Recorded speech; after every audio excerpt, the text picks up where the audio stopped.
Api berkobar di 4 ruko dan 1 unit rumah yang berada di Desa Ajun, Kecamatan Pekanbadak, Kabupaten Aceh Besar. Warga sekitar dan masyarakat yang melintas di Jalan Lintas Nasional Banda Aceh Melabuh heboh melihat api yang membakar bangunan tersebut. Akibatnya lalu lintas di sekitar lokasi macet total akibat kebakaran itu. Kuatnya hembusan angin membuat api cepat menjalar ke seluruh bangunan. Tampak mobil pemadam kebakaran berdatangan untuk memadamkan api. Ada 6 unit mobil pemadam kebakaran diterjunkan dan belasan petugas damkar berjibaku memadamkan api. Berdasarkan informasi yang dihimpun, rumah dan ruko tersebut masing-masing milik Nurmala, Irwansyah usaha furnitur, Muhammad toko kelontong, dan Adianur toko karsia cek dan bakri.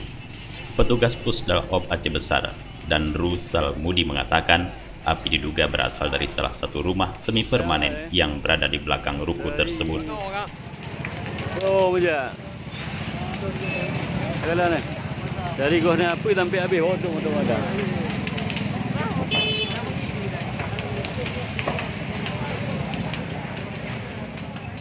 Sementara itu, Kalak BPBD Aceh Besar Farhan AP meminta kepada masyarakat agar selalu mendukung pergerakan petugas pemadam kebakaran, sebab kebakaran adalah keadaan darurat yang harus segera ditangani.